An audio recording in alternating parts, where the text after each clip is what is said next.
இந்த மரணத்தை பொறுத்த வரைக்கும், இந்த மரணத்துடைய செய்திகளை நாம் அணுகுவதை பொறுத்த வரைக்கும் சில மக்களை நீங்க பார்க்கலாம். என்னன்னு சொன்னால், மரணத்தை அவங்க விரும்புற வார்த்தைகள், மரணத்தை கேட்கிற மாதிரியான வார்த்தைகள், மரணத்தை என்ன ஆசை வைக்கிற மாதிரியான வார்த்தைகள் நிறைய என்ன செய்யும் வரும்.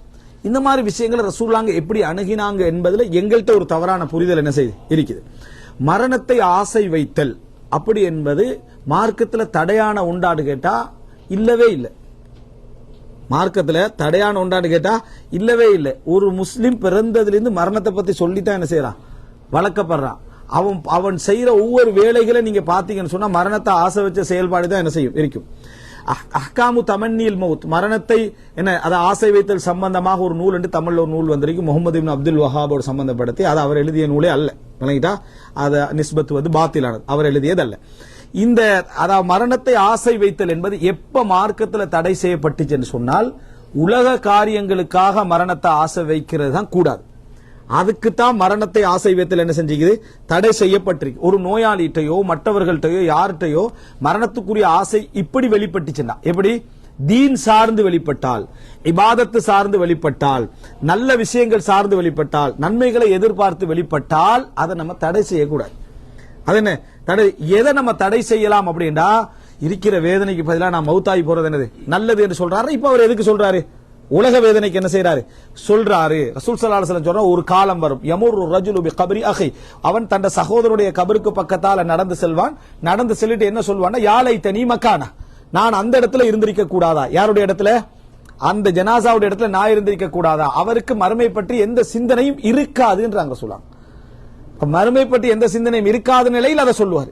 இருக்கிற நிலையில சொன்னா அது என்ன தடை இல்லை. இல்லாத நிலையில சொல்றது தற்கொலையை கேட்பதற்கு சமம். அதுதான் அந்த இடத்துல என்னது கூடாது என்று சொல்லப்பட்டுச்சு. இப்ப பாருங்க, சஅத் இப்னு முஆத் ரலியல்லாஹு அன்ஹு அவர்கள் இந்த சமுதாயத்தில் உள்ள, அதாவது தலைவர், அதுல நான் அடுத்த பாயிண்ட சேர்த்து சொல்லிட்டு போயிடுறேன். அதுல அதாவது சஅத் இப்னு முஆத் அந்த மதீனால ரசூல் ஸல்லல்லாஹு அலைஹி வஸல்லம் அவருடைய வருகைக்கு மிக பிரதானமான முக்கியமான நபித்தோழர். சஅத் இப்னு முஆத், சஅத் இப்னு உபாதா மிக முக்கியமான நபித்தோழர்கள். அவங்களுடைய அதனாலதான் ரசூல் ஸல்லல்லாஹு அலைஹி வஸல்லம் அல்லாஹ் தஆலா எங்கேயும் தன்னுடைய தீனை வெற்றி பெற செய்ய போதுமானான். ஆனா இந்த உலகத்துல நன்றி கூறப்பட வேண்டியிருக்கிறாங்களே, அதுக்கு காரணமானவர்கள். அதுல சஅத் இப்னு முஆத், சஅத் இப்னு உபாதா மிக முக்கியமானவங்க. ரசூலுல்லாஹ்வோட உள்ளத்தோடு ஒன்றித்து போன ஒரு நபித்தோழர். அந்த நபித்தோழர் அதாவது அவருக்கு காயம் அவருக்கு ஏற்பட்டு அவர் அந்த இடத்துல என்ன செய்யறாரு, அந்த பள்ளியிலே ஒரு இடத்துல வைக்கப்பட்டிருந்தார். சஅத் இப்னு முஆத் சொல்ல போனா மதீனாவுடைய அடுத்த ஆட்சியார்னு அவரை சொல்லலாம். முக்கியமான அதாவது வேட்பாளர்கள் நிக்க முடிந்த முக்கியமான தலைவர்கள் யாரோ இந்த சஅத் இப்னு முஆத் ரலியல்லாஹு அன்ஹு. அவர் வாழ்க்கையை முடிக்கவே இல்லை. இந்த இடத்துல இந்த நாலாவது ஒரு பகுதியை நீங்க தெரிஞ்சுக்கணும். அந்த மூணாவது பகுதிக்கு வரணும். என்னன்னா, நிறைய பேருடைய உள்ளத்துல என்ன இருக்குது அப்படின்னால், அல்லாஹ் என்னைய மௌத்தாக்க மாட்டான். ஏன்னா நான் இந்த குடும்பத்துல முக்கியமான ஆள், நான் முக்கியமான நபர், என்னாலதான் இந்த குடும்பமே இருந்துட்டு. அதனால கொஞ்சம் எப்படி ஒரு 6-7-10 வருஷம் நமக்கு என்ன செய்யும் போகுமா இருக்கும். மற்றவங்க எல்லாம் மௌத்தாகினாலும் சரி, நம்மளுக்கு ஒரு டைம் இருக்கும். ஏன்னா அவன் பாக்குறான் நிறைய ஆக்சிடென்ட் நம்ம கண் முன்னால நடக்கு, நான் மௌத்தாகிறேன் இல்லையா, நீ மௌத்தாகிற இல்லனாலதான் அதை பத்தி யோசிச்சுட்டு இருக்கிறாய்.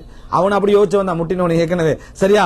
இதை நினைக்கிறாங்க இல்ல, இதை நினைச்சு நான் ஒரு முக்கியமான நான் மௌத்தாக மாட்டேன்னு என்ன செய்யறான் நினைக்கிறான். அல்லாஹ் ரப்புல் ஆலமீனை பொறுத்த வரைக்கும் யாருக்கும் அல்லாஹ் தஆலா அந்த முக்கியத்துவத்தை வழங்க மாட்டான். இது அவனுடைய தீன். நீங்க நிறைவேற்றலைன்னா எஸ்தபதில் கௌமன் கைரக்கும் சும்ம லா யகூனு அம்சாலக்கும், உங்களை மாத்திட்டு இன்னொரு சமுதாயத்தை அல்லாஹ் என்ன செய்வான் கொண்டு வருவான். அல்லாஹ் இடத்துல அதிகாரம் செலுத்த யாரையும் அல்லாஹ் தஆலா என்ன செய்ய மாட்டான், விட மாட்டான். அந்த மாதிரி இல்ல, சஅத் இப்னு முஆத் போல அந்த மார்க்கத்துக்கு தேவையான வேற யார் இருப்பான்? சஅத் இப்னு முஆத் மிக தேவையான நபர். அவர் அல்லாஹ் தஆலா என்ன செஞ்சா அடுத்து அந்த சஅத் இப்னு முஆதுடைய அந்த சப்ஜெக்டையும் பாருங்க. அவர் அதை எப்படி விளங்குறாரு, இதை நீங்க இந்த 3 நாளை சேர்த்து விளங்குங்க. அவர் அந்த இடத்துல வைக்கிற ஒரு பெரிய ஒரு காயம் அவருக்கு. அப்ப அந்த நேரத்துல அந்த அவங்களுக்கு தீர்ப்பு சொல்ல வேண்டிய பனு குறைலாவுக்கு என்ன செய்ய வேண்டிய தீர்ப்பு ஒன்று சொல்ல வேண்டியிருக்குது. அந்த தீர்ப்பு ரசூல் ஸல்லல்லாஹு அலைஹி வஸல்லம் தாங்க தீர்ப்பு சொல்லல. அந்த தீர்ப்பு ரசூலுல்லாஹ்வுக்கு ஒரு தீர்ப்பு இருக்குது, அந்த தீர்ப்பு அவர் சொல்லல ரசூலுல்லாஹ். ஏன்னா மதீனாவாசிகள் இவங்க.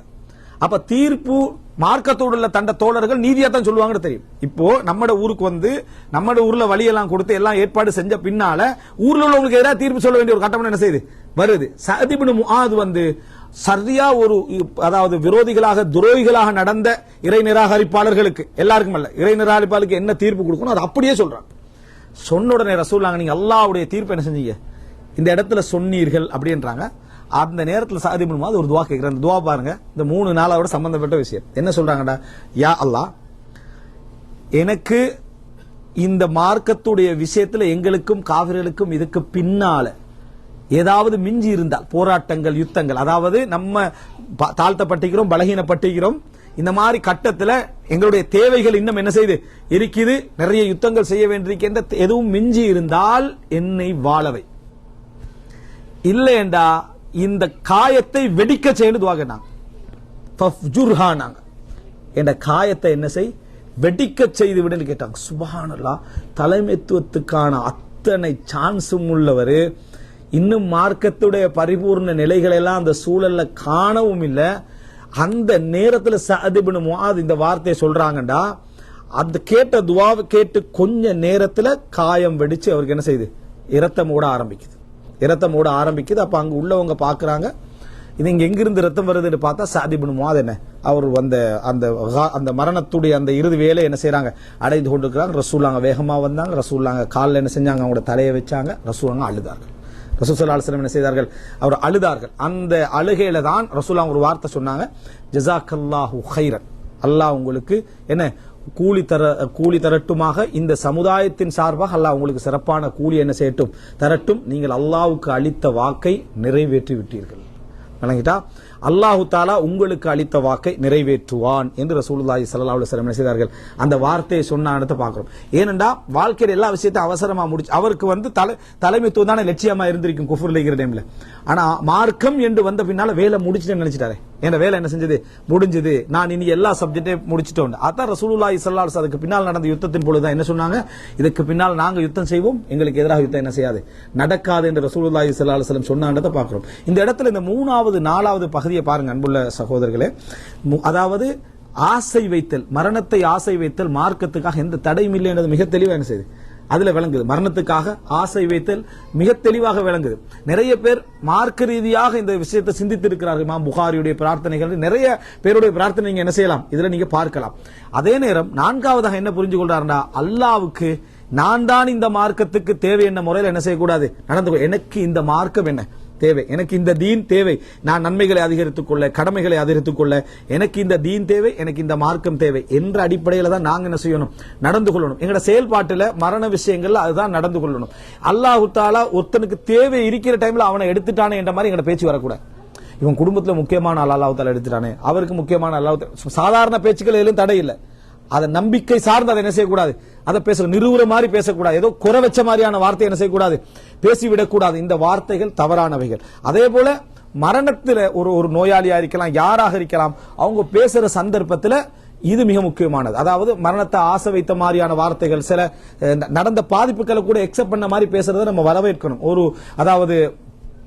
அதாவது ஹிஷாம் இப்னு உர்வா சொல்றாரு, உர்வத் இப்னு ஜுபைருல்லான மகன் உர்வா, அவருக்கு ஒரு ஒரு காலில் ஒரு புண் ஏற்படுது. அது உட்டிச்சுன்னு சொன்னா அப்படி எடுப்பு வரைக்கும் தாண்டி போய் ஆளை அழிச்சிடும். அப்ப அந்த நேரத்தில் மருத்துவ வழிகாட்டுன்னு சொல்லப்படுது, காலை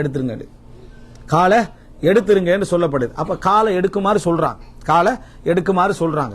அந்த எடுக்குமாறு சொல்ற சந்தர்ப்பத்தில் மயக்கம் தஹ்தீர் பண்ணவான்னு கேட்கிறான், மயக்கமாக்கிறவான்னு கேட்கிறான். மயக்கமாக்கவான், அவர் மயக்கமாக்குறத விரும்பல. யுத்த களத்தில் கலந்து கொண்ட நபி தோழர்கள் மயக்கமாக்குறது என்ன செய்யல, விரும்பல. அந்த ஹையாக இருக்கிற நேரத்தில் எந்த ஒரு மயக்கமும் இல்லாம அந்த கால் என்ன செய்யுது, வெட்டப்படுது. அவர் அந்த வலியுடைய வார்த்தை 2 வார்த்தை சொன்னாரே தவிர வேற எதுவும் சத்தம் போடல என்றார். இந்த வலிக்குது என்ற மாதிரியான ஒரு முனகல் சத்தம் சொல்லுவோமே, அதை தவிர அவருடைய வாயிலிருந்து வேற எதுவுமே என்ன செய்யல, வெளிப்படவில்லை. எடுத்த உடனேயே அவர் அந்த காலை பார்த்து சொன்ன வார்த்தை என்னடா, அல்ஹம்துலில்லாஹ், உன்னை கொண்டு நான் பாவத்தை நோக்கி நடக்கவும் இல்லை, எந்த ஒரு கடமையான தொழுகை நான் என்ன செய்யல, நான் விடவும் இல்லை, என்னது பிரியும் வரைக்கும் அதை விடவும் இல்லை. இந்த வார்த்தை அவர் என்ன செய்யறாரு, சொல்றார். அப்போ ஒரு நோயாளியாக இருந்து கொண்டு மார்க்கம் சார்ந்த சில வார்த்தைகளை தன்னை ஆறுதல் படுத்த, தன்னை திருப்திப்படுத்த, மரணத்தை எதிர்பார்க்கிற மாதிரியோ அல்லது காயங்களை தாங்கிக் கொள்ற மாதிரியான வார்த்தைகள் சொல்ற சந்தர்ப்பத்தில் நம்ம அதை என்ன செய்யணும், வரவேற்கணும். அது அவருக்கு என்ன செய்யும், ஒரு தெம்பை கொடுக்கும், இறைவன் சார்ந்த ஒரு நெருக்கத்தை அதை என்ன செய்யும், அவருக்கு கொண்டு போய் சேர்க்கும் என்பதை நம்ம என்ன செய்ய வேண்டும், புரிந்து கொள்ள வேண்டும். இந்த மாதிரியான அதாவது விஷயங்கள்ல நாங்க மிகவும் ஒரு கவனத்தை செலுத்த வேண்டும். இது போல நிறைய பகுதியை நான் இந்த இடத்துல சொல்லலாம். முக்கியமாக 4 உங்களிடத்தில் என்ன செய்திருக்கிறேன், மரணம் சார் நம்ம இது தேடணும். மரணம் சார்ந்த விஷயங்களில் ரசூலுல்லாஹ்வோட அணுகுமுறை என்ன? நம்ம படிச்ச ஹதீஸ்களிலேயே நிறைய இஸ்தின்பாத்தாத்துகள் நமக்கு இருக்குது.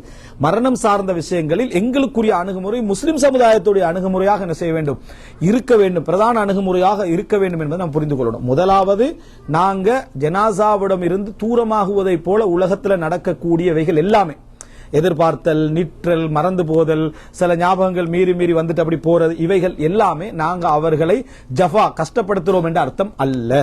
இது என்ன, அவர்களை நாம் அல்லாஹ்விடத்தில் ஒப்படைச்சிட்டோம். அவங்களுக்கான பிரார்த்தனையும் துஆக்களும் ஒவ்வொரு ஞாபகம் வர டைம்ல செய்யணுமே தவிர இந்த மாதிரியான புரிதல்கள் நமக்கு வழியை என்ன செய்யக்கூடாது, அதிகரிக்க செய்யக்கூடாது. அப்படி வந்தா பிரார்த்தனை, அதுக்கு ஜியாரத்தும் பிரார்த்தனையும் தான் எங்களுக்கு உண்டு என்ற அந்த முக்கியமான விஷயம். இரண்டாவது, ஜனாசாவை பொறுத்த வரைக்கும் என்ன, புகழாரத்தை மேக்சிமம் தவிர்த்துறோம்.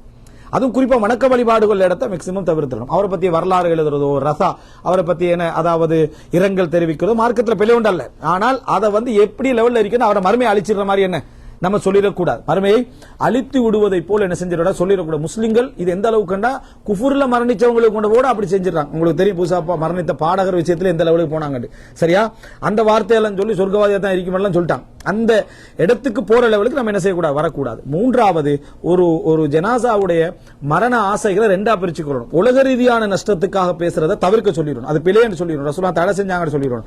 மார்க்க ரீதியாக அவர் காயங்கள்லயோ மரணத்திலேயோ ஆசை வைப்பது எந்த விதமான தடையும் என்ன இல்லை, அது அவருக்கு ஆறுதலை தான் பல இடத்துல என்ன செய்யும், கொடுக்கும் என்பதை நம்ம தெரிஞ்சுக்கணும். நான்காவதாக, ஒருவரை அவருடைய தேவை இருக்க கைப்பற்றப்பட்டார் என்ற மாதிரியான அணுகுமுறை நமக்கு இருக்கக்கூடாது, நமக்கும் வரக்கூடாது, மற்றவர்களுக்கு என்ன செய்யக்கூடாது, அதை ஊட்டக்கூடாது. அவரை தேவை, உங்களுக்கு இவ்வளவு தேவையான ஒரு ஆளை எடுத்துட்டாங்க, அந்த இடத்துல அவங்க எம்டினஸ் என்ன செய்யுது, ஒரு அதாவது இடைவெளி ஒன்று அங்க ஏற்படுது. அந்த இடைவெளியை ஆறுதலா தான் நம்ம பேசணுமே தவிர இல்லாட்டி இல்லை என்ற அடிப்படையில் என்ன செய்யக்கூடாது, நம்ம பேசிவிடக்கூடாது. அந்த தாக்கம் உண்மையாக இருந்தாலும் அந்த இடத்துல நம்ம என்ன செஞ்சு விடக்கூடாது, பேசிவிடக் கூடாது என்பதை இந்த அனைத்து செய்திகளும் எங்களுக்கு என்ன ஒரு சிறப்பான ஒரு வழிகாட்டலா இருக்கின்றன. இது போல இன்னும் உள்ள விஷயங்கள், அதாவது மரணத்தோடு சம்பந்தப்பட்ட இன்னும் உள்ள விஷயங்கள் நிறைய வேண்டும். அல்லாஹ் ரப்பல் ஆலமீன் அவைகளில் ஒரு இஸ்லாத்துடைய முஸ்லிம்களுடைய மார்க்கத்துடைய அணுகுமுறையை நாங்கள் கடைபிடிக்கிற மக்களாக அல்லாஹ் தஆலா மனைவர் ஆக்கியல் புரிவானாக. ஹாதா மா இந்தி வல் இல்மு இன்தல்லாஹ் வ அகூலு கௌலி ஹாதா வ அஸ்தக்ஃபிருல்லாஹ் லி வ லக்கும். அஸ்ஸலாமு அலைக்கும் வ ரஹ்மத்துல்லாஹி வ பரகாத்துஹு.